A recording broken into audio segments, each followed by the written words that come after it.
The facts matter.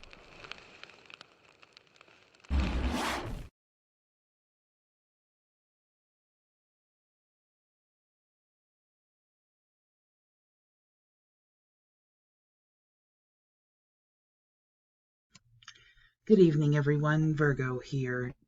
It is February 7th, 2021, and happy Sunday to you. I received a very interesting video file from Mr. Swindle Hoodwinked this morning. It is extremely lengthy. It is the slow but satisfying ripping to shreds of a Moorish argument in court with a very intelligent judge. I think you guys will find this weirdly satisfying, we'll say. As you're watching it, of course, due to fair use regulations on YouTube, I will be interjecting some statements. But one of the things I'm going to do that's a little bit different than what you've seen in the past is I'm actually going to read some of the comments out of the comment section. They are juicy and hilarious. In case you have not watched any of my videos before debunking the online Moors who claim to be above the law and who also believe that they know the law better than any attorney or judge out there that's gone to school, you're going to find some, I would say, sarcasm in my statements. The online Moors are a group of people who we definitely need to be watching very closely. They tend to do things like file false and fraudulent paperwork in order to attempt to try to steal people's homes and property. They believe that they are above the law in all matters, and they have attempted to put forth revisionist history to suggest that even the Native Americans are not native to this land, that they indeed are the aboriginal indigenous to this land, and that we're not indeed in the country of United States of America, but actually in a place called Morocco. And this is all based upon the Treaty of Peace and Friendship, which says nothing to this fact. The United States of America is a country, not a corporation. And if you'd like to argue about that, I have many, many videos proving that it is a country and not a corporation. But these people have fallen down a rabbit hole that they continue to just dig deeper and deeper into the ground. And as a result, have found many of their communities put behind bars for all kinds of different scams, but worse, falling for the lies that they tell. This group here claims to be represented by the Moorish American Consulate, which I can tell you firsthand after following the Sharon Tracy Gale case, in which she has now been sitting in jail for well over a year and a half, waiting for a trial date, and the party who was put in jail with her has already been found guilty and sentenced to 5 to 10 years. These individuals will get you in a heap of trouble. Let's watch. No, I am Jadari Hayru Bey, a Moorish American national. I'm not a subject citizen. Well, there's a case that's been assigned here for miscellaneous motion. It's titled The People of the State of California versus Jamar Stephen Lucas. I think that person. And I've already presented my my Moorish American, my national card on the record. Also my Moorish American travel document with my identification page, and also I also have my state page that's attached to this document that shows that I'm the executive occupant in the executive office of the all capital letter Jamar Stephen Lucas estate. Also, pursuant to American Constitution Article 6, all debts contracted and engagements entered into before the adoption of this Constitution shall be valid against the United States under this Constitution as under the Confederation. This Constitution and the laws of the United States which shall be made under the authority of the United States, shall be the supreme law of the land, and the judges in every state shall be bound thereby. Anything in the Constitution of laws of any state to the contrary, notwithstanding. The senators and representatives before mentioned, and the members of the several state legislators, and all executive and judicial officers, both the United States and the several states, shall be bound by oath or affirmation to support this Constitution, but no religious test shall ever be required as a qualification to any office or public trust under the United States. Well, let me ask you this. Were you the individual present downstairs when the case was called and assigned to this courtroom for the motion? It's not a motion. I'm not talking to you. No, this is my consul. He's present. Well, I'm just trying to figure out who's Jamar Stephen Lucas. We've already determined that I'm Jadari Hayrubay. Do not talk over me. Mainly because there's a court reporter here. She can only write down what one person's saying at a time. You have been speaking. I'm going to infer that you're the person that's been charged in this case, and for whatever reason, the people of the state of California think your name is Jamar Stephen Lucas. That's all I'm trying to ascertain. You clearly are trying to make a record. She needs to type down everything that's being said so that you can make that record. I want you to have that record. It seems like making that record is extremely important to you because you're not being responsive to my question. So that's why we need to procedurally just move through here. I've stated who I am for the record. Just a second, sir. Going forward, I'm going to ask that you not speak over anyone else. And when you're making your record, I need you to slow down a little bit so that she can keep up with what you're saying. This happens to everybody when they're here in court. When they start reading things, we have a tendency to read really fast, faster than we actually talk, and we're forming our own thoughts.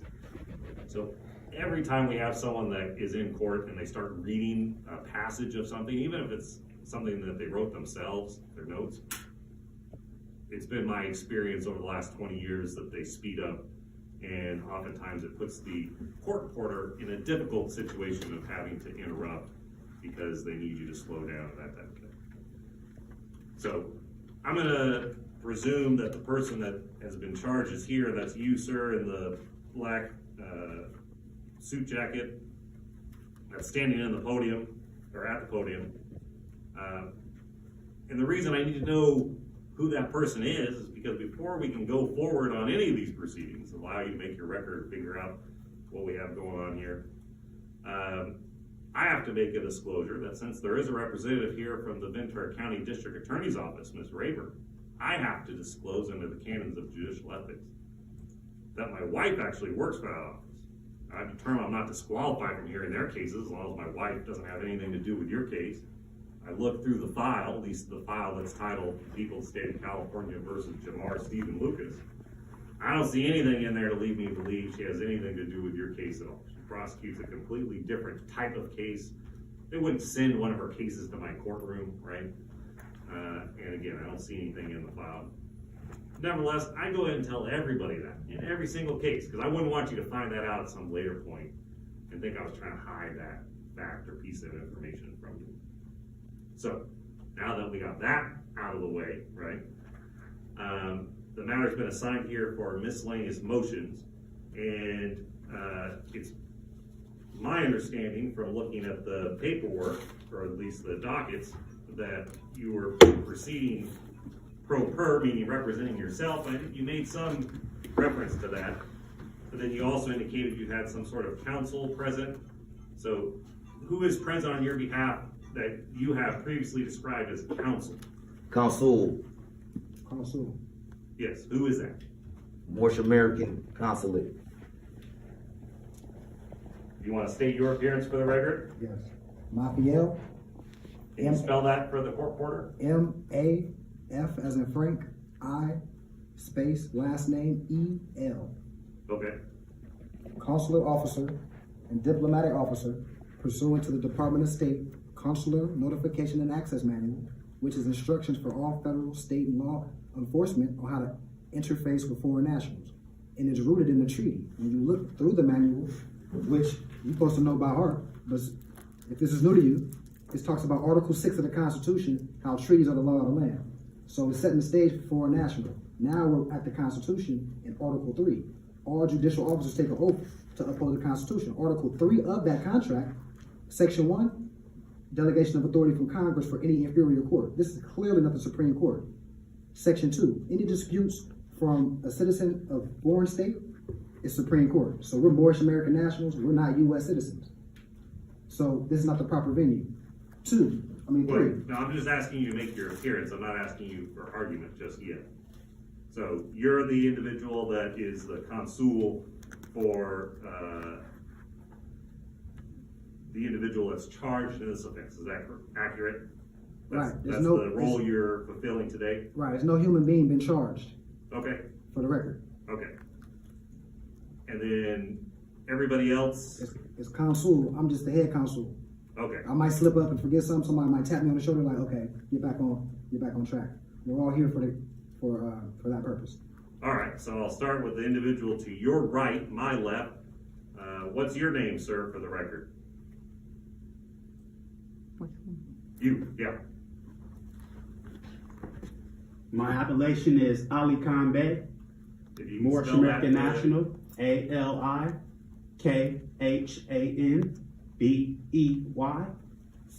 Okay, thank you. And then I'll move to your right, sir, my left. Man standing closest to the podium. Are you your counsel as well? Do you guys find it interesting that when he first walked in, he was supposedly representing himself, but yet every single person he's standing with, including the thug-like person that's standing behind him with his mask not completely over his face and holding his hands in front of him like he is a barroom bouncer, they're all counsel? Really weird. These guys, they are seriously some of the most enthusiastic LARPers I've ever seen in my life. That's a yes? Yes. Okay. Do you want to go ahead and state your name for the record and spell it for the court reporter? Matazamaji L, MTAZAMAJI, last name EL. All right, thank you. And then to the far right in the white top, ma'am, your counsel as well? Yes, I am. All right, so you want to go ahead and state your appearance for the record, spell out your name for the court reporter? My appellation is Karanissa Yasmin Bey, KHAIRUNISSAYASMEENBEY. All right, and sir in the back, kind of standing behind everybody else. Why don't you go ahead and state your name and spell it? Fazel Nasir Bey, FAZEL NASIRBEY. Okay. So, we need to designate someone who's going to speak for the purpose of the motions that have been sent here. How about by a raising of hand, who is that going to be? All right, sir. Well, so we have two people. Let's go. All right. All right, so you're going to speak on behalf of the individual charged here, is that correct? I'm the consul, yes. All right, and just so the record is clear, are you an attorney that's been admitted to practice before the state bar of the state of California? No, we're consul pursuant to the treaty, Article 20 and 21. I was that out about consul, and I just told you about the Consular Notification and Access Manual. Consul is short for consular. So this from the Department of State. You're supposed to know this by heart. Yeah, Judge, you're supposed to know that by heart. The absolute arrogance of these idiots is amazing. It's a manual that you're supposed to know. So now, the writ of prohibition, which was filed on September 10th, / quo warranto, delegation of authority from Congress pursuant to Article 3, Section 1. It was 10 days to provide that delegation of authority. Another element of Article 3, Section 2, like I said before, any disputes from two different citizens, the proper venue is Supreme Court pursuant to Article 3, Section 2 of the Constitution. The other issue, Article 4, Section 1, full faith and credit for any judicial acts. So that means if the Supreme Court ruled on something, that's the law. Shearer versus Cullen, for a crime to exist, there must be an injured party, corpus delicti. That means a human being that we injured, and logically that injured party will come sue us. But since there's no human being that got hurt, it's no crime. And that's Scherer versus Cullen, 4A1F 945. There's been 10 days to provide the things we were asking for, and they were not motions, they were writs, not motions, right? So these things have not been addressed. Okay, so you're here on a writ of prohibition. Correct. And then what else? It's a writ of prohibition / quo warranto. Okay. And then we just filed a writ of dismissal, notice of default. Your Honor, before we address the substantive portions of the writs, I would just ask to be heard. On what? A request for continuance, Your Honor. Objection. We put a default in 10 days. Hold on. She didn't interrupt you. Let's just take a moment, shall we, to just revel in the attractiveness of Mr. I should have been a bouncer. I missed my calling here. Just take a look. Tell me, does this look like a counselor of the court to you, or does this look like a bouncer from outside of a dirty LA nightclub? Don't interrupt her. Sorry. Apologize. We interrupt. Apologize. Ms. Rayburn? Thank you, Your Honor. So, Your Honor, my request is to continue this matter as early as just a one-day continuance until tomorrow, or there are two other dates that I could request of the court. My request for continuance is based on two reasons. The first being that the primarily assigned Deputy District Attorney to this case is Deputy District Attorney Susan Park. She was unavailable today, and she actually asked to continue this matter when it was down in 14, and that request was denied. Ms. Park has more knowledge about this case than I do, and so I'm going to reiterate her request. Secondly, according to the docket, I do believe additional writs were filed this morning. I have not had an opportunity to review those writs. I know Ms. Park has not because she's unavailable today. So again, they're reiterating their request to continue. Okay. In terms of the writs that were filed this morning, what were those, or have they been provided to the district attorney's office as well? Yes, downstairs. We gave one copy to the DA. We filed one with the window downstairs for the judge, and he already made it clear that he wasn't giving no continuance. A continuance is not. Is that the writ of dismissal? Yes. I see that has a received stamp of October 19th. So that would have been today. That's today, but Okay. September 10th was the first writ, and since nobody answered, it's been multiple, like 20 days. It's been way more than enough time. It's only a 2-page document. It's not even mind-boggling. So, Ventura is really far for us to keep coming back when it's a simple issue here. It's not even rocket science. Okay. You know what I'm saying? Yeah, I don't know that a continuance is necessary. I mean, all of the writs are denied. Who denied them? I'm denying them right now. Oh boy, somebody call the ambulance. Here we go. Based on what law? They don't comply with the rules of court in terms of their form at all. They lack. An affidavit just needs to be truth in the two They witnesses. lack. Well, no. So It could be on they a lack. napkin. As long as it's truth on the record, my constitutional rights need to be protected. That's These your are Understand. the writ of prohibition and also the separate writ of quo warranto are international documents that must be responded to. These are international documents that are protected by the Moorish nation. They are secured by treaty and constitution, as that's the only law that you're dealing with because you have a national in your tribunal right now. I'm not a subject citizen. I'm not Negro, Black, or color. You know who the Moorish national is. Now, I'll ask you please to state your name and nationality for the record. Well, my name is Derek Blond. I'm a judge here at the Ventura County Superior Court.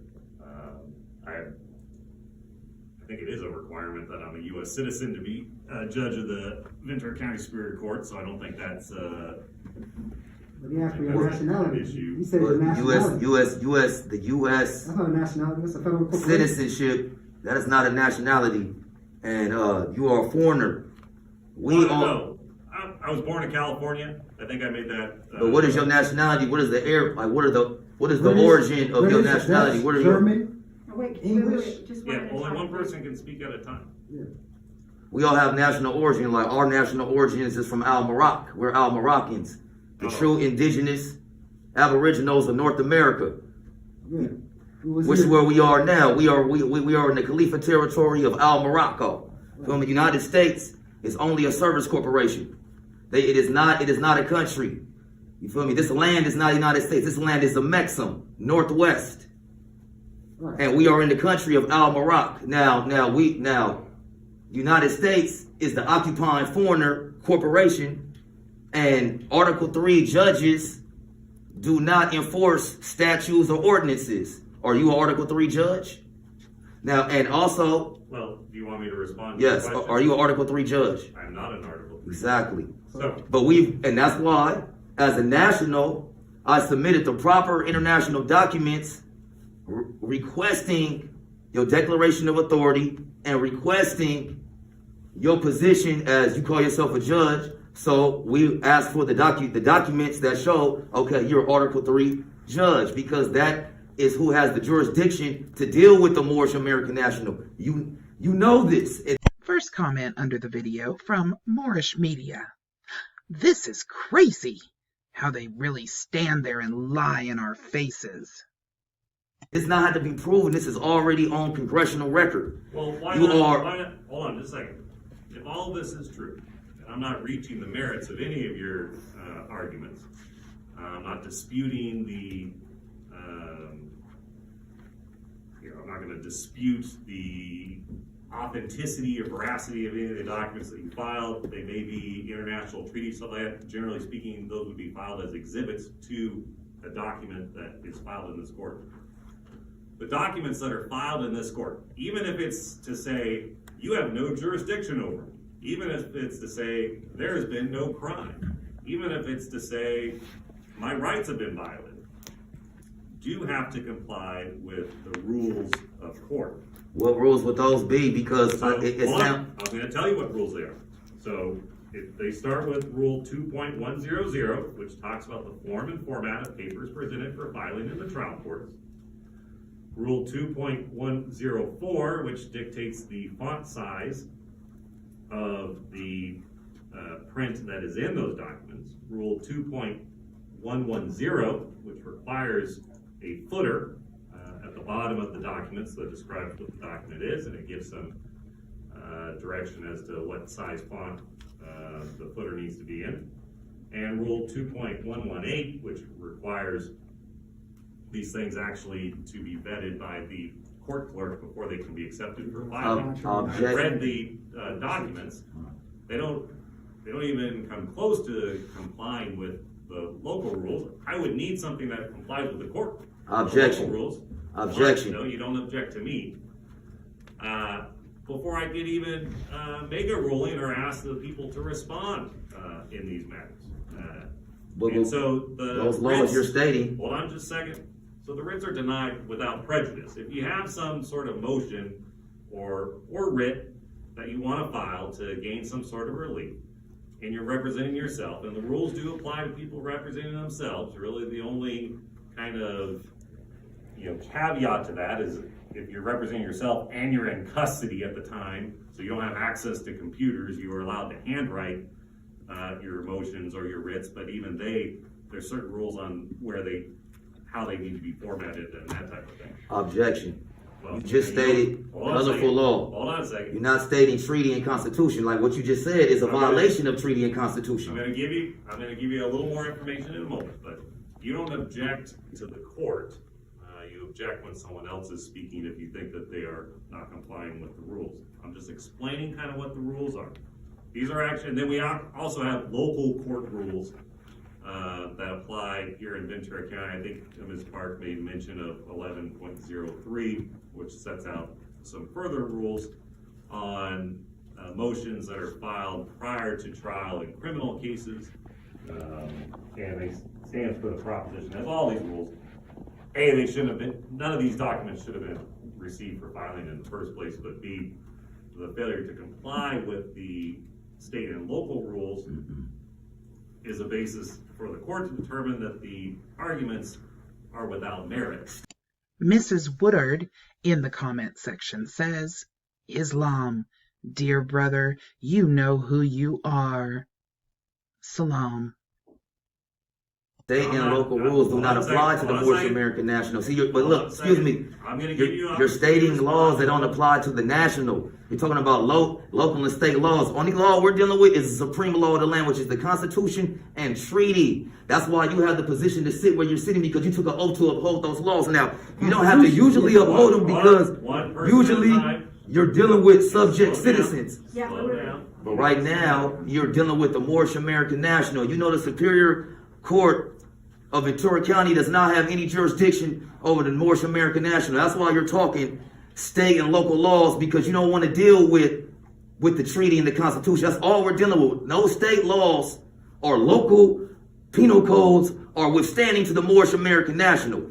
Now, in order for you to have jurisdiction over me and my consulate, you need me, you feel me, to give you jurisdiction to adhere to these penal codes and statutes in which we're speaking of.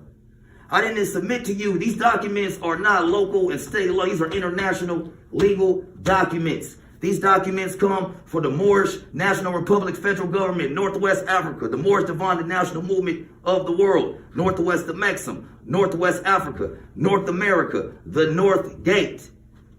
Now, I presented judicial proclamations, declaration of name change from my consulate. I presented you a declaration, affidavit of fact, stating that I will be making a special appearance. I have submitted my national card, front and back. I have submitted my Moorish American travel document, a stake page with my national identification page. I've given you everything that you need to know who I am. You feel me? So to ask a Moorish American national why he's not adhering to state and local laws, because I'm a constitutional national.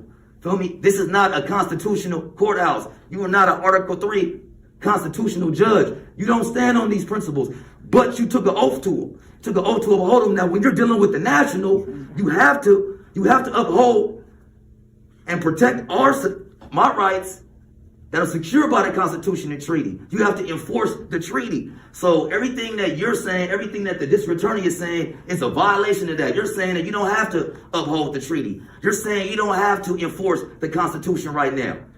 You're not saying anything about Constitution or treaty. All you're talking about is penal codes and statutes. There is no penal codes and statutes. Only thing we're dealing right here right now is constitutional law. And you are also a member of the British Accredited Registry.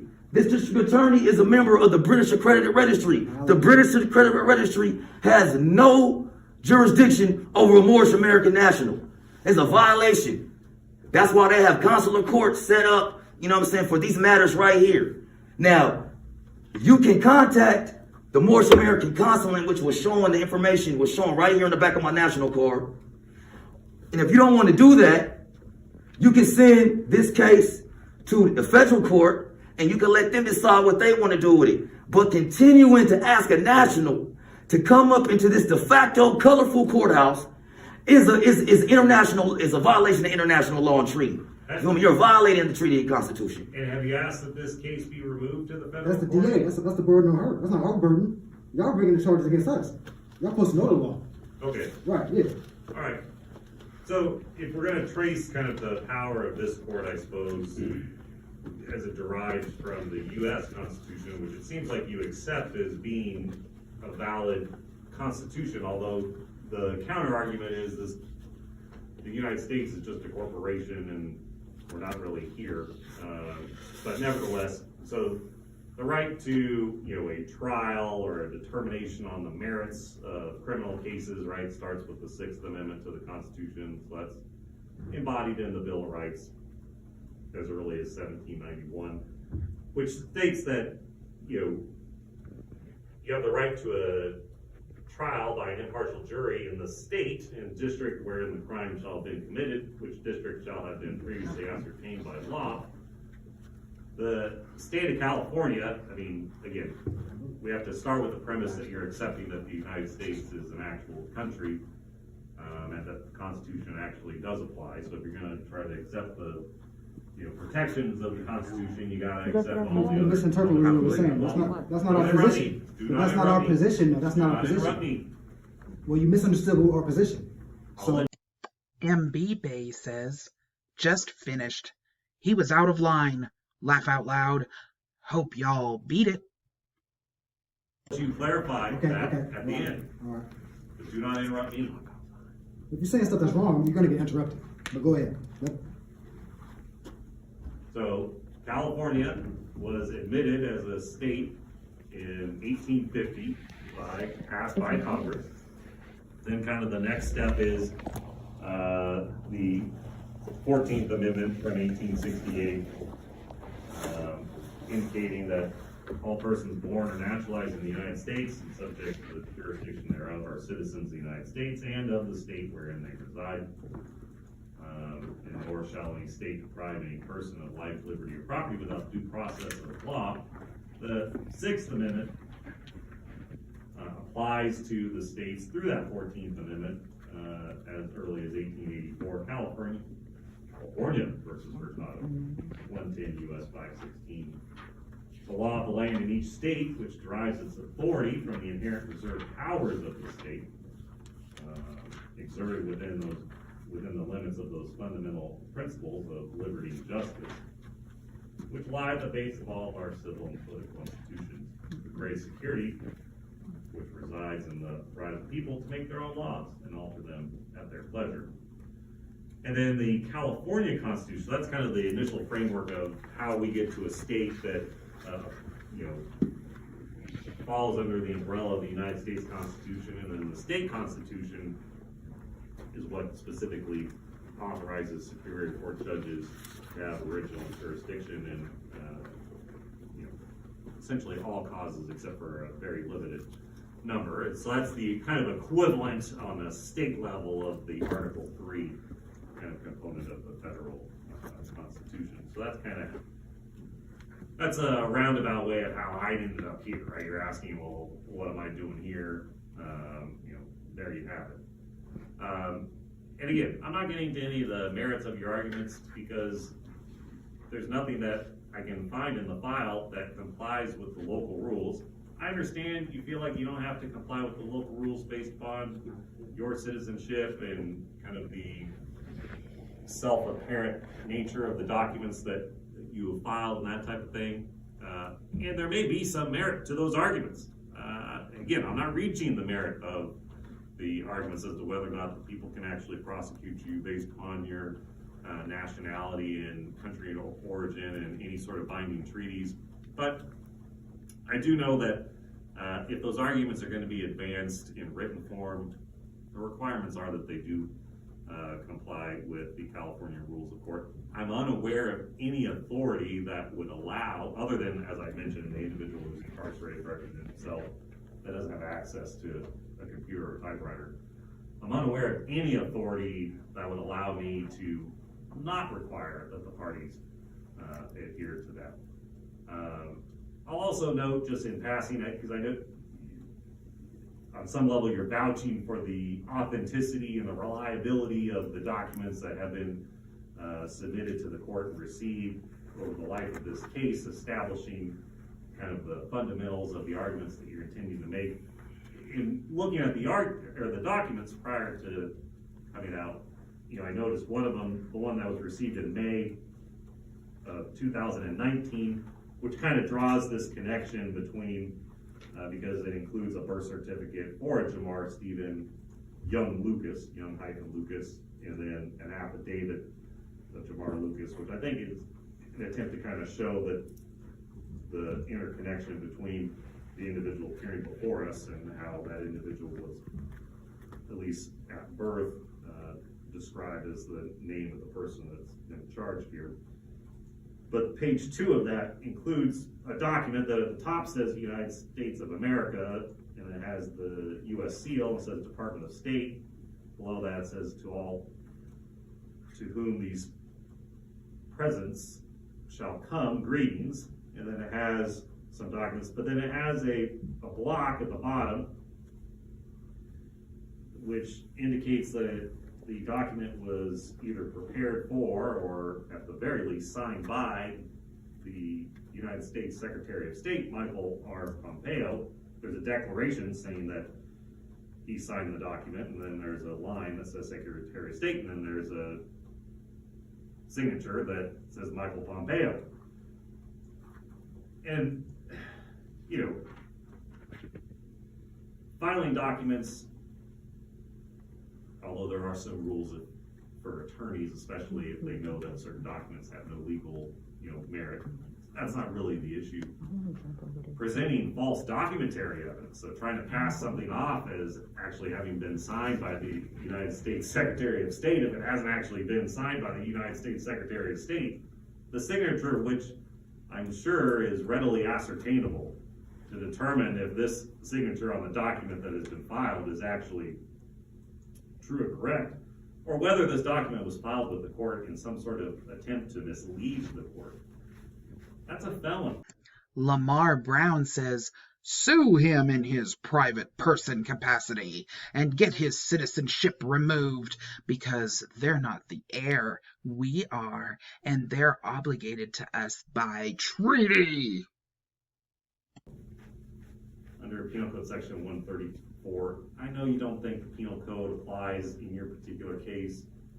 I just note that would be my concern in the zeal to make an argument that may have merit. And again, I'm not reaching the merits of the argument today. And I'm not foreclosing you from raising these issues in a properly noticed and framed motion. But I'd hate to see that get lost in the kind of fog of documents that are submitted that just really have a ring of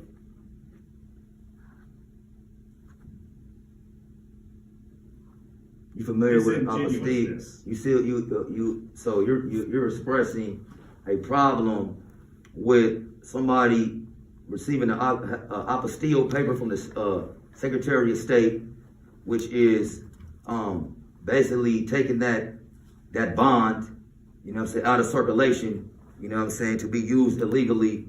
That's why nationals file apostille papers.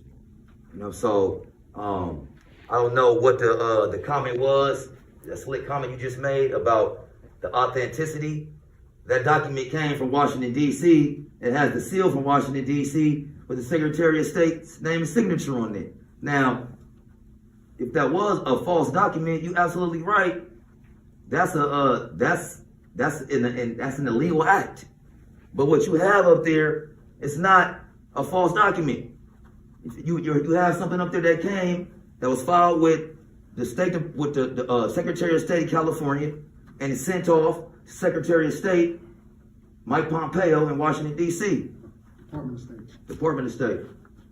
And that's who authenticated it and put the seal on there and sent it back to me. So I don't, but it's so it's I was just, again, I'm not reaching the merits of whether it's false or not. It just, it's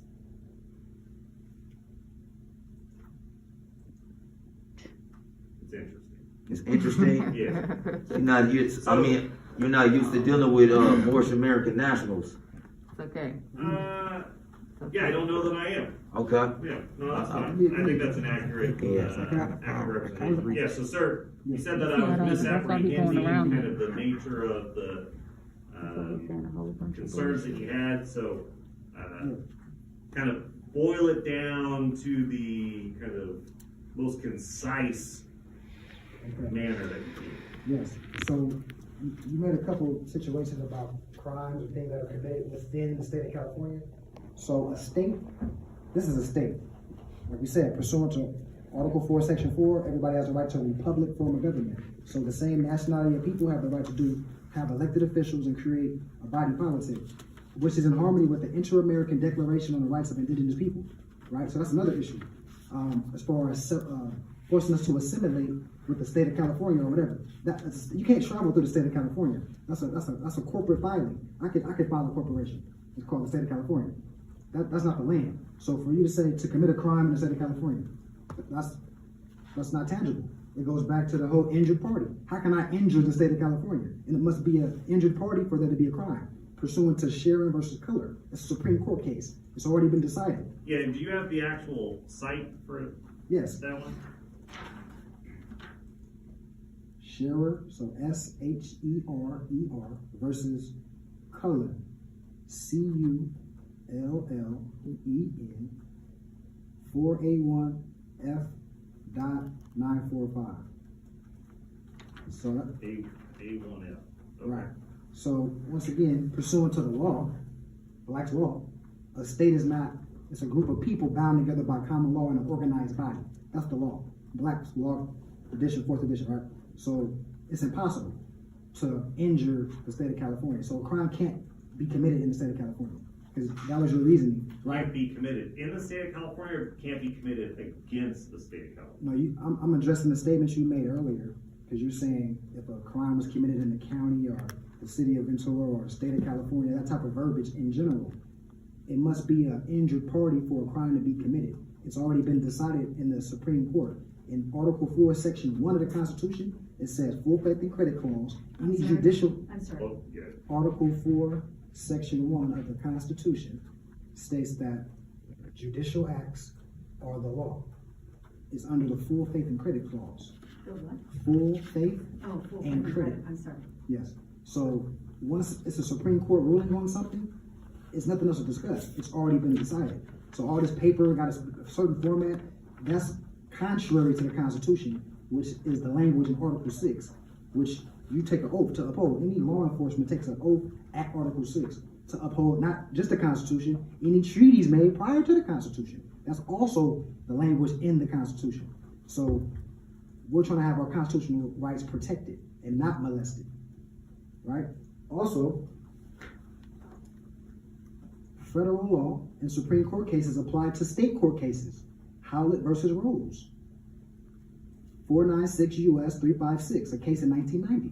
So once again, it's already been decided. It's not really about nobody else's opinion. Your job as a trustee to uphold the Constitution.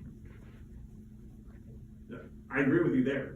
I am duty bound to follow the precedent of the United States Supreme Court, and then the California Supreme Court and the courts of appeal that aren't in disagreement with one another. If there is a disagreement between the courts of appeal of the state of California, I'm allowed to, choose the rationale that I find more directly fits until such time that the California State Supreme Court resolves any sort of conflict. And there's some other rules about published opinions and if review's been granted by the U.S. or California Supreme Court.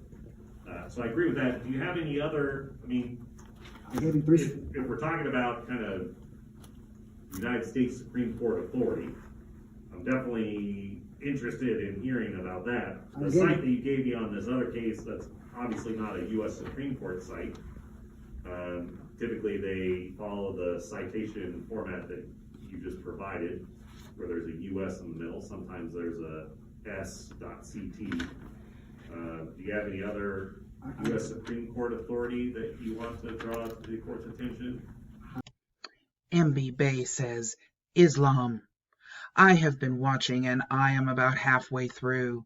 I see the sneaky devils trying to pull you into jurisdiction by committing to his corporate authority.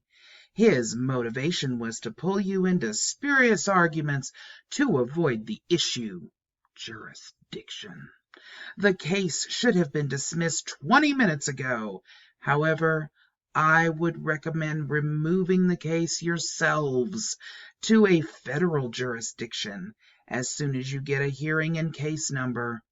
The reason he is giving you the runaround is because he can't hear a constitutional argument. He already admitted he was not an Article III judge.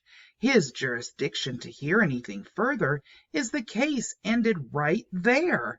Even though it is a burden of the state to ask for the removal, we know they are not going to do so.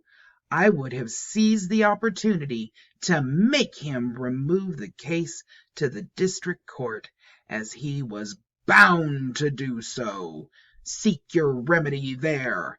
I would start with Title 18 U.S.C. SS 241 and 242. I am going to finish watching, but congressional arguments at the state level, in my opinion, are pointless. No delegation of authority to even hear the case is law. Howlett versus Rose, 496, U.S. 356, parentheses 1990. Right.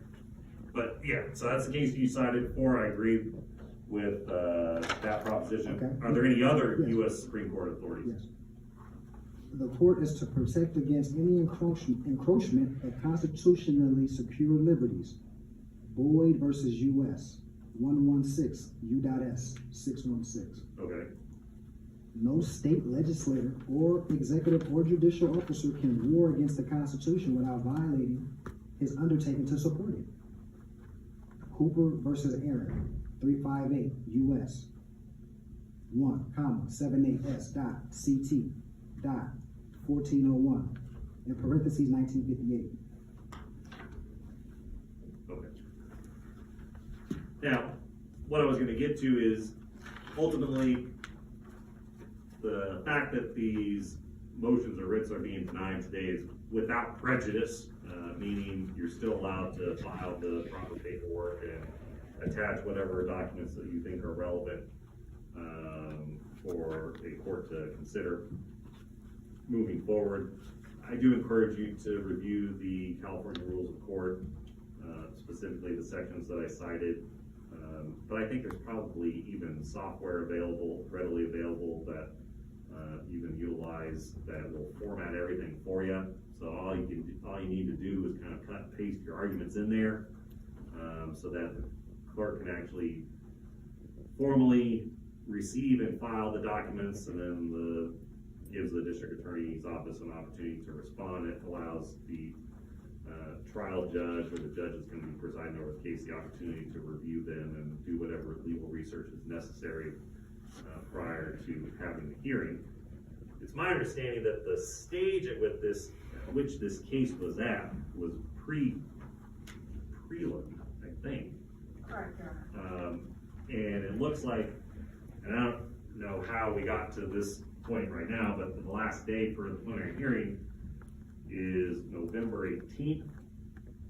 So understanding that you may need some time to file some additional paperwork that complies with the local rules, if you want to have that done before your prelim. I don't know if you want to have these issues heard before the prelim, because you think it might actually, if there are motions to dismiss that are rightfully founded, that they probably would apply even before a preliminary hearing. So I don't know if you want to get this issue resolved prior to the preliminary hearing or not, but that's kind of up to you. Right, but I wasn't, with all respect, I wasn't finished. I had more res judicata and stare decisis. Okay. Yeah, let's hear it. So once again, Article 6, you take an oath. The Fifth Amendment says it must be an indictment from a grand jury. We haven't covered that. That's an element, so that's a violation of due process. For the record. And Well, also, yeah, no, that might be a ground for a motion to dismiss. I'm just talking about, I'm denying these motions if there's authority that you have where I have to consider your arguments that do not comply with the local rules. That's the authority that I'm most interested in, right? I gotta follow United States Supreme Court authority. Are you aware of any authority that says that I can kind of set aside clear violations of our local rules, that they don't apply in these particular cases or something like that? That's the authority that I'd be the most interested in. Article 6 of the Constitution, read it. Article 6 of the Constitution says anything to the contrary I mean, anything to the opposite of the Constitution, notwithstanding. What you're saying, as far as how stuff got to be on a certain side of paper, that's contrary to the Constitution. It's very clear. That's not in harmony with the Constitution. I could come up here and write in a napkin. As long as it's res judicata, it's sound, it's verifiable. Your job is to uphold my constitutional right. It don't matter about no size of paper. That's called color of law. And that's a violation under Title 18, Section 242.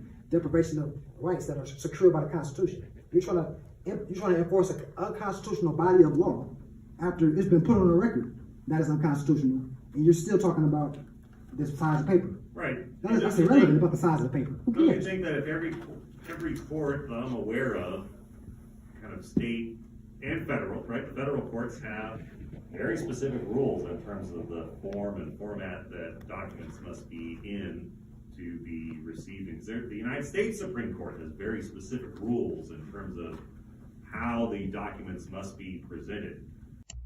You want to talk about a picky court being picky about the way that documentation is filed? Look at the Supreme Court. These arguments are embarrassing.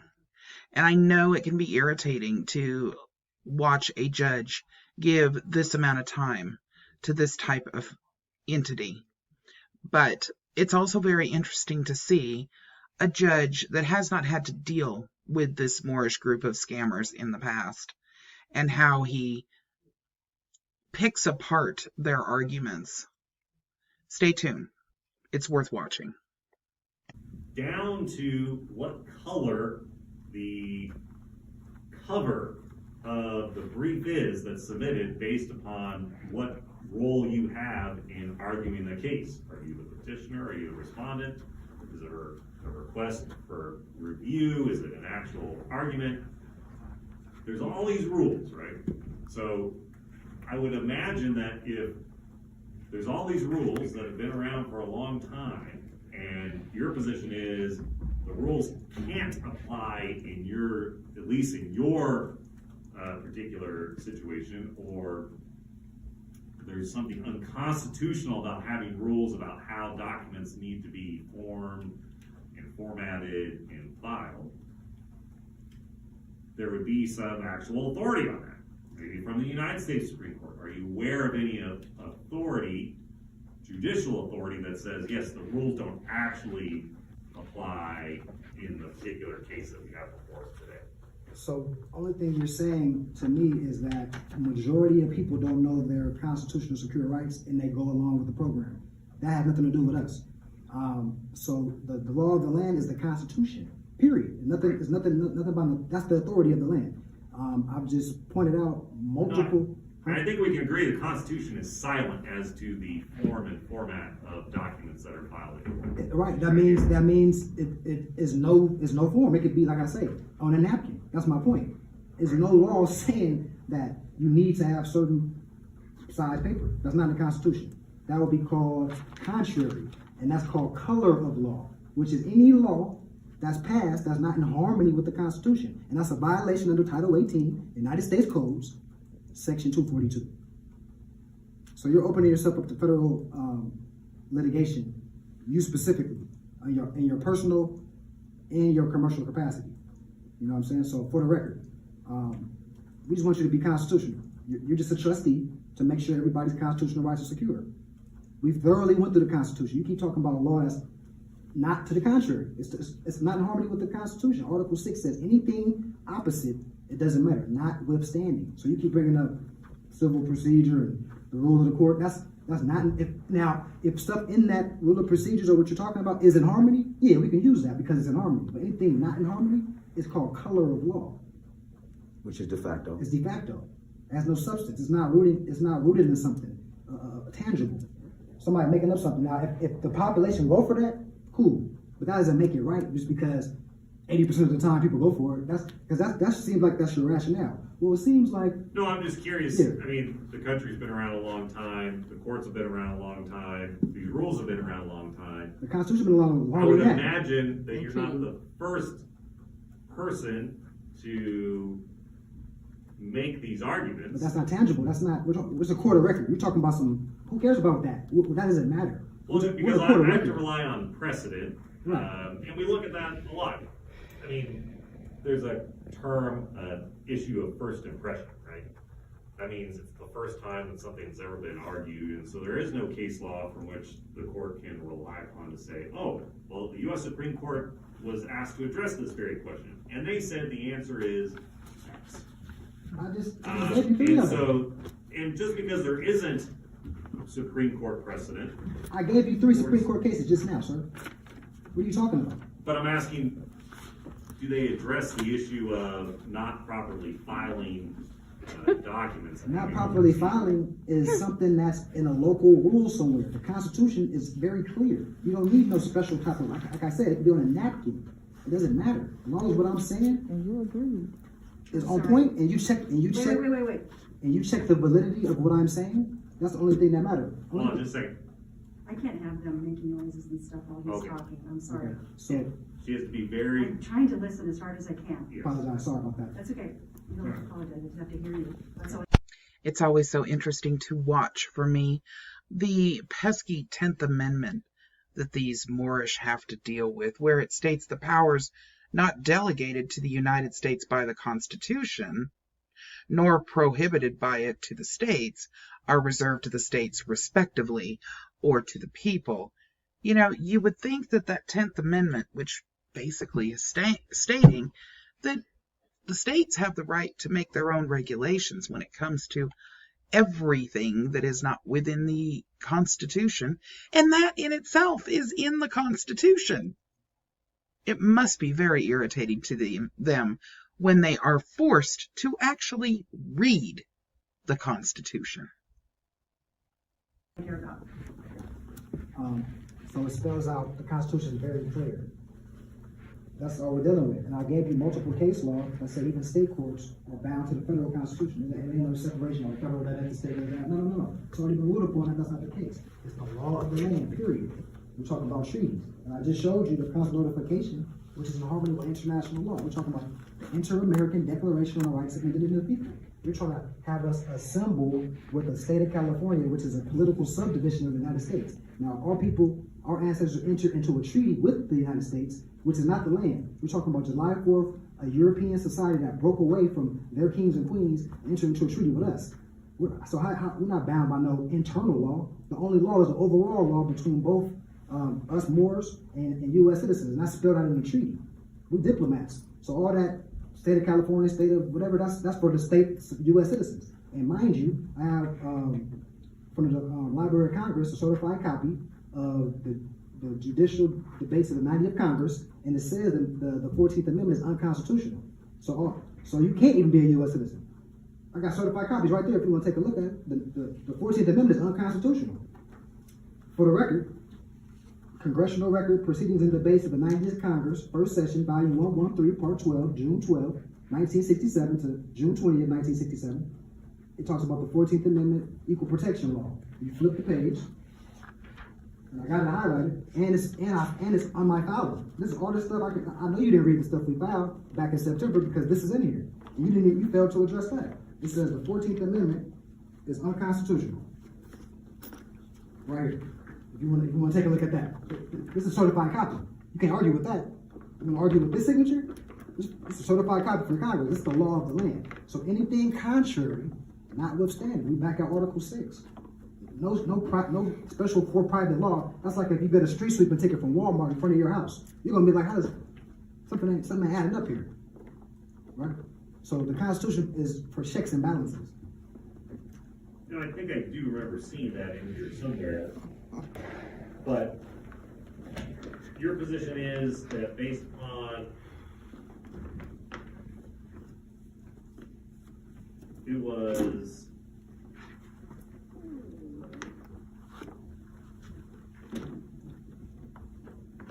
that there's a congressional record where they on the record debate whether or not the 14th Amendment is constitutional? It said the 14th Amendment is unconstitutional. It was already ruled upon. Yeah, who said that?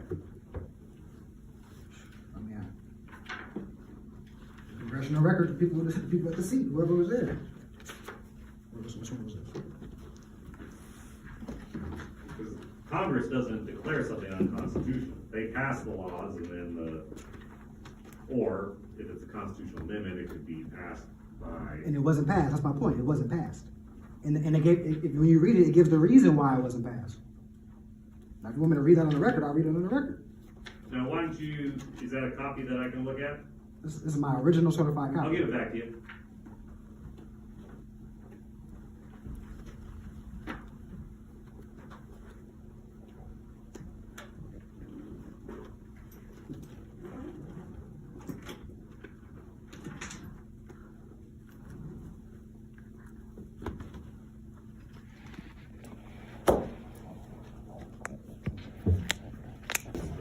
Argument that was made on the floor of the House by Congressman from, sounds like Louisiana, Mr. Rare. It's not legal authority for anything, unfortunately.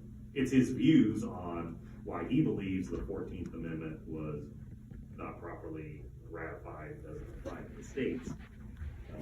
But that's not actual authority that I could follow. Like I said, Legislative argument. I'm trying to work down the decision tree. Sometimes courts need to look at the legislative intent of a statute to determine its meaning, if the words are ambiguous, but that's not really the issue here. Some of you might find this interesting. Just like this judge is trying to explain to this Moorish group of scammers that legislative argument doesn't make it law, doesn't make it real. It just makes it someone's opinion where they have a discussion on the floor of Congress. There was a similar discussion by a man named James Traficant, which actually was something that was of much discussion in 2017 when a lot of these redemption theory scammers like Winston Shrout, April Lejeune, and Harvey Dent were out running around trying to sell packages to people claiming they had a secret squirrel account somewhere that they could get millions of dollars out of that the government was holding in trust for them, which is also not true. James Traficant had made comments about the United States being some form of corporation, for example. Turned out that the guy was an absolute insane conspiracy theorist and ended up going to jail a few months after that statement was made for fraud. But never mind that, because a congressman had said it on Congress floor in argument, in legislative argument or legislative disagreement with another congressman, somehow that became law. You guys, our Congress people, they are absolutely 100% human. They make mistakes. They say things that are wacky and things that have absolutely nothing to do with the basis of fact. As we see, even today, we have some wacky Congress people. You don't get to use that to your benefit and make claims that that's somehow law because a congressman said something crazy. It just doesn't work like that. So the congressional record, unfortunately, just is not authority for anything on inferior courts such as this. I'm just laying the foundation, and once again, you're actually in error. It actually was decided. If you would have kept reading, you would have saw it was decided. But outside of that, I read all the way to the bottom where then he starts talking about the Middle East. I stopped reading there because I gleaned that he was going on comments that did not involve the 14th Amendment. Right. So once again, I'll give you multiple. Back at this. The reason when you read this, you're supposed to have read it. This is a manual. So your nationality determines your citizenship. It also says, what is a foreign national? Oh, it's a diplomat. It's a diplomat, right? So we're ambassadors and diplomats of our nation. We're not U.S. citizens. So now we're back to the Constitution. Any disputes between the state of California, which is a creature of the United States, so that is a U.S. citizen. A corporation is a U.S. citizen. A person is a corporation, trust, whatever. That's still a person. So any disputes between the United States or a creature of that and anybody else, anybody foreign to that, Supreme Court. That's pursuant to Article 3, Section 2. It's very clear. So that's not the proper venue. If you want to pursue a matter, it needs to be in a federal venue. But again, we're kind of circling around. I get that you have very specific arguments that lead you to believe that this is not the proper venue, or that, the defendant cannot be charged. I'm talking about, and again, I guess maybe you've already made your argument, yeah, you could write something on a cocktail napkin and submit it, and the law is the law. I'm unaware of that authority, though, and that's why I was asking if you have any authority that stands for that particular proposition. That would somehow overcome the burden that I believe is in front of you, that none of these documents that you've submitted comply with the rules of court to where I can even consider them. Understanding that my plan would be to give you the opportunity to file them in a proper format so that a court, maybe it ends up being this court later down the road, has properly based motions in front of it, or requests in front of it that I can act on. So you're telling me all this res judicata, stare decisis, Constitution, and I just told you anything contrary, which will make whatever you're talking about color of law. The United States Code is a violation. This is verifiable stuff I'm telling you. So you're telling me you're stuck on the paper size. Yes, Jethro. It is considered regulation. It is considered proper preparedness. It is considered following the law. And I know you have a real problem with that, Sweet Cakes, but unfortunately, this judge is going to continue to keep you on the proper subject. It's going to continue to let you know that you have to stay on subject. You don't get to jump from getting a traffic ticket all the way to you're a treasonous judge without addressing each individual statement. You don't like authority. You have a problem with authority.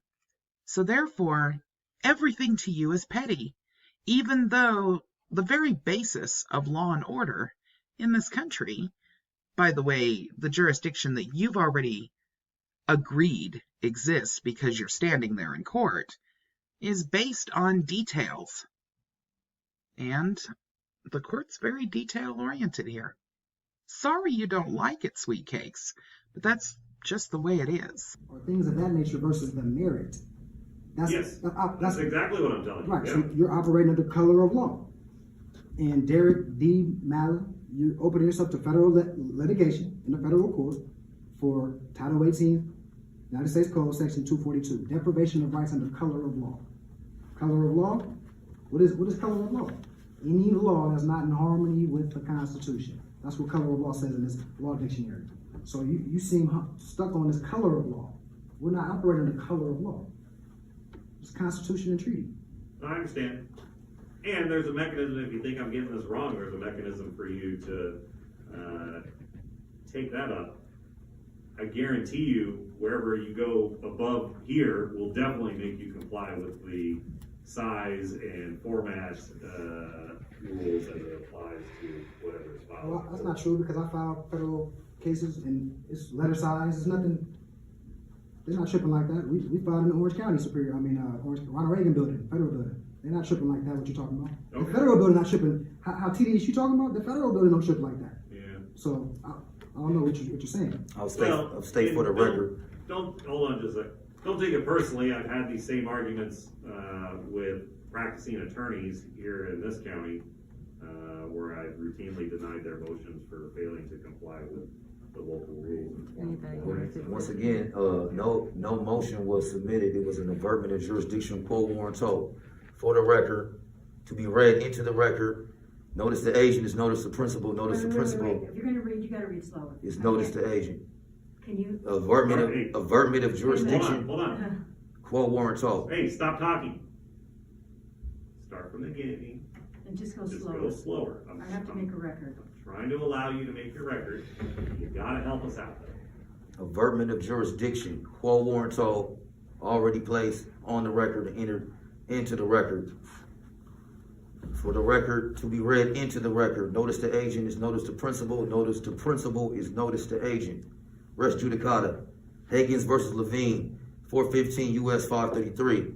There is no I'm sorry, Slow down. 415. U.S. U.S. 533. there is no discretion to ignore lack of jurisdiction. Joyce versus U.S. 474 2D 215. The law provides that once state and federal jurisdiction have been challenged, it must be proven. Maine versus Thibodeau, spelled THIBOUTOT 100 S. CT 2501 1980. Jurisdiction can be challenged at any time, and jurisdiction once challenged cannot be assumed, it must be decided. Basso versus Utah Power and Light Company, 495 F 2D 906, 910. All government entities and alleged private corporations must be a creature of the United States American Constitution. This is a formal request and command for County of Ventura Superior Court and or County of Ventura District Attorney's Office to produce for the record the physical documented delegation of authority as proof of jurisdiction as required by law, Article 3, Section 1 of the United States Republic Constitution. So where's delegation of authority? We haven't got it. You trying to skip steps. This is clearly not the Supreme Court. This is an inferior court. Pursuant to Article 3, Section 1, inferior courts need delegation of authority from Congress. Matter of fact, it needs to be on the wall, like credentials. So public hazard bonding of corporate agents. All officials are required by federal, state, and municipal law to provide the name, address, and telephone number of their public hazard and malpractice bonding company, and the policy number of the bond, and if required, a copy of the policy describing the bonding coverage of their specific job performance. Failure to provide this information constitute corporate and limited liability insurance fraud, Title 15 United States Code of Law, and is prima facie evidence and grounds to impose a lien upon the official personally to secure their public oath and service of office, Title 18 United States Code of Law 912. Whoever having taken an oath before a competent tribunal, officer, or person in any case in which a law of the United States authorizes an oath to be administered, willfully and contrary to such oath, states and subscribes any material matter which he does not believe to be true, is guilty of perjury and shall be fined no more than $2,000 or imprisoned no more than 5 years or both. Title USC, Title 18 United States Code of Law, subsection 1621. So for the record, it's been 20 days we've been asking for delegation of authority to make sure everybody we're dealing with is constitutional officers. Y'all should be happy to give us y'all credentials that you took an oath to the Constitution. That hasn't been on the record. And since that's not on the record, we gave y'all 10 days, common law, it's a default. Whenever an affidavit, it needs to be responded and challenged. I write an affidavit with my truth, point for point, that needs to be challenged. That's part of the 10 maxims of law. If there's no rebuttal, it must be dismissed. That's simple common law procedures. Where's the delegation of authority? Where's it at? You still haven't told me where it's at. No, that's what I was explaining to you. You said I got the argument wrong, that wasn't the point you were making, but I specifically told you kind of how this court has authority. It starts with the Sixth Amendment, works through California Constitution, Article 6, Section 1, and Section 10. And then that's been confirmed by the U.S. Supreme Court in Tafflin, Tafflin, Tafflin,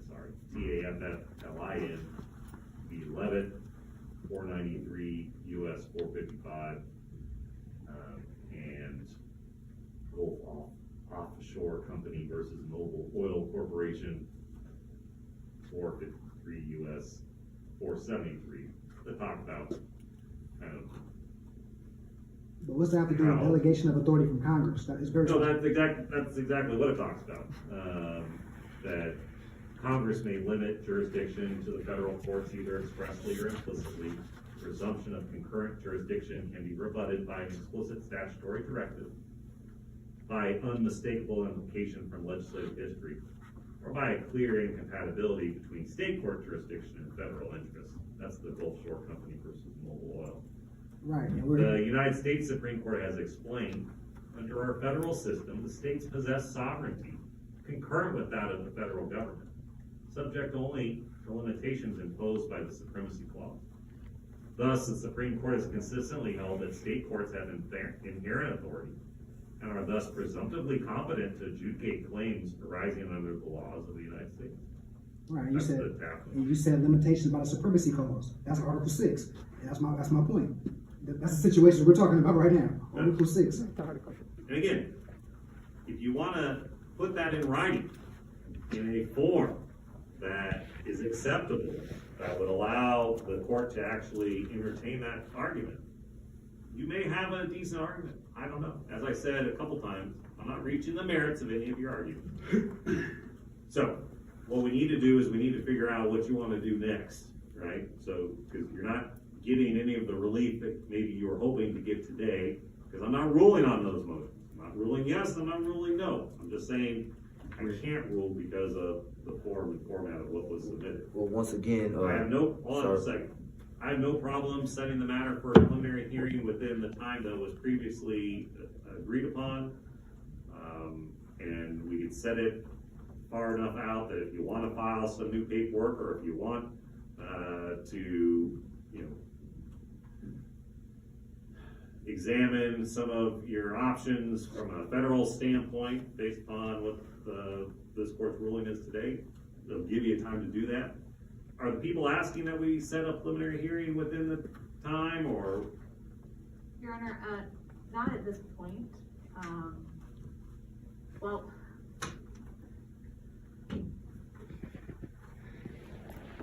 I guess my question is, if defense intends to file additional documentation, we're fine continuing on miscellaneous motion.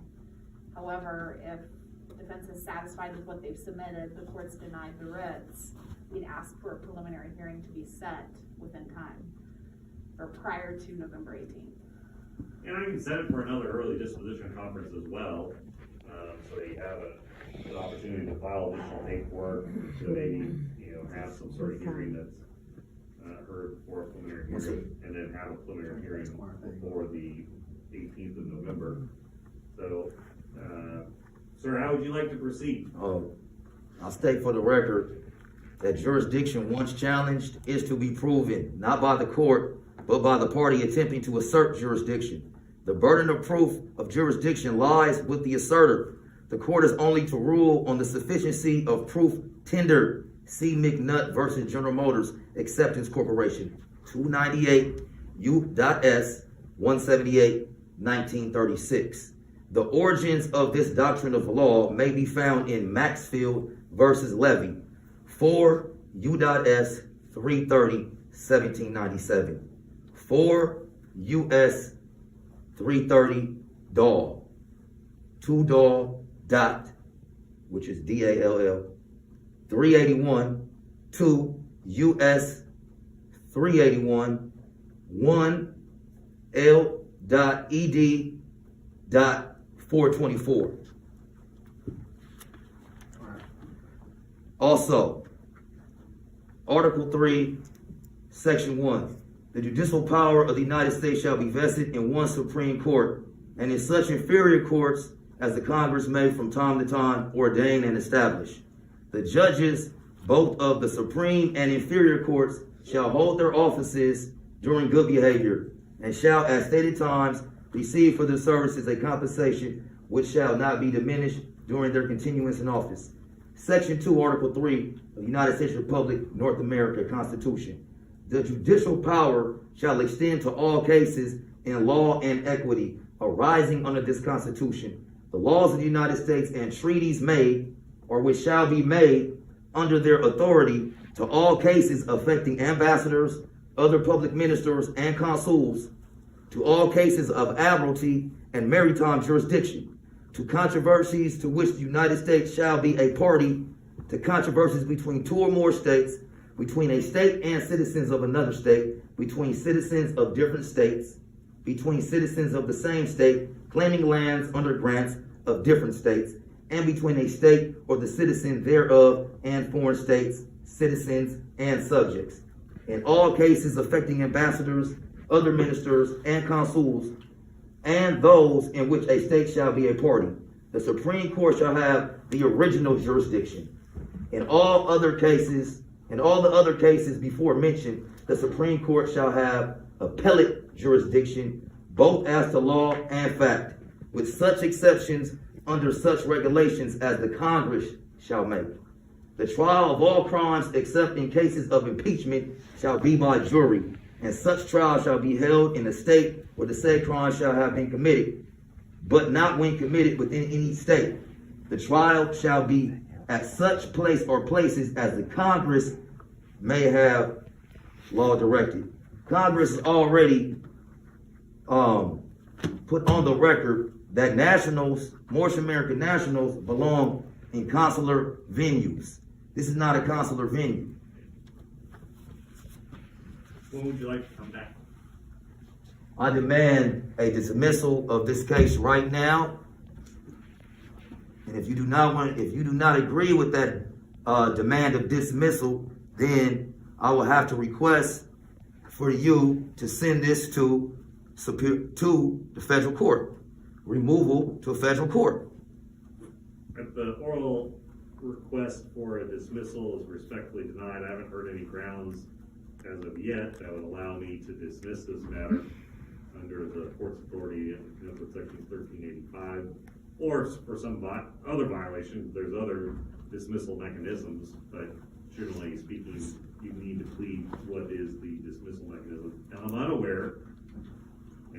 I'm well aware that this is an inferior court, maybe the most inferior of courts. The state superior court has to look up to everybody else. I lack the authority to remove this case to federal court, but certainly maybe some other court has the ability to do that. But that request is also denied. I do ask a question for the record. Are you stating that as a magistrate who works for the Superior Court of Ventura County, that you have jurisdiction over the Moorish American National? You have jurisdiction over Moorish American nationals. Well, you're asking for like an advisory opinion as to whether or not You took you're a lawful man who took the oath and affirmation of the Constitution and treaties that we stand on. So, as a lawman, do you have jurisdiction over the Moorish American National? Well, again, until today, I was unfamiliar with the Moorish American National. How can you be unfamiliar with that? Sir, how can you be unfamiliar with that? You're a Freemason. You know exactly who we are. You're giving me more credit than I deserve. What I can tell you is that the California Constitution delineates the specific powers and the authorities of Superior Court judges here in Ventura County. As I said earlier, it's Article 6 of the California Constitution. Section 1, the judicial power of the state is vested in the Supreme Court, Courts of Appeal, and Superior Courts, all of which are courts of record. Section 10 of that article says the Supreme Court, Courts of Appeal, Superior Courts, and their judges have original jurisdiction in habeas corpus proceedings. And later on it states that the Superior Courts have original jurisdiction in all of them. So, if it's a Moorish American individual that is otherwise properly brought before this court under the California Constitution, yes, I would have jurisdiction. I understand there can be objections or claims against whether a court has jurisdiction. Those are, I wouldn't say they're routinely filed, but jurisdictional issues are filed. Because I believe you're recording. No, I will not. Show that to me? Because No, I will not. I saw you recording before, and now you've positioned your phone where it's sticking out. I'm gonna have to ask you to step outside. Just because my phone is positioned, that simple word does not mean I'm recording. Would you be willing to show me? I said no. Then I need you to step out of the courtroom. You have no delegation of authority. And let him just. Let's finish it. Not a big deal, let's not finish this up, man. I agree. She's not, nobody recording it. She can show me your phone and prove that. And I said no. Well, just go ahead and step out, Will. Thank you, ma'am.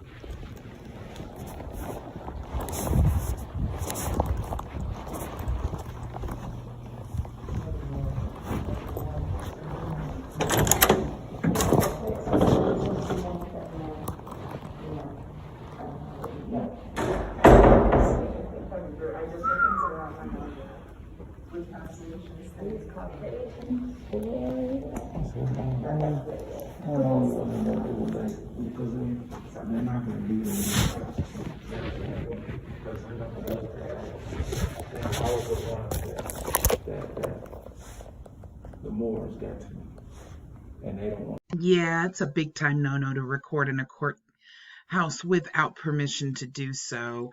And as you could hear at the end, the judge said, of course, I have jurisdiction. And of course, he does. In addition to that, jurisdiction was actually proven by the fact that they showed up in the courthouse. If they had no jurisdiction, there would have been no need to show up. Regardless, this is what happens on a regular basis, as we know, with the Moorish American Consulate group and with many other of the Moorish scammer groups. This case, of course, will not be dismissed. It will go a bad direction for these Moorish individuals, and I use that term lightly.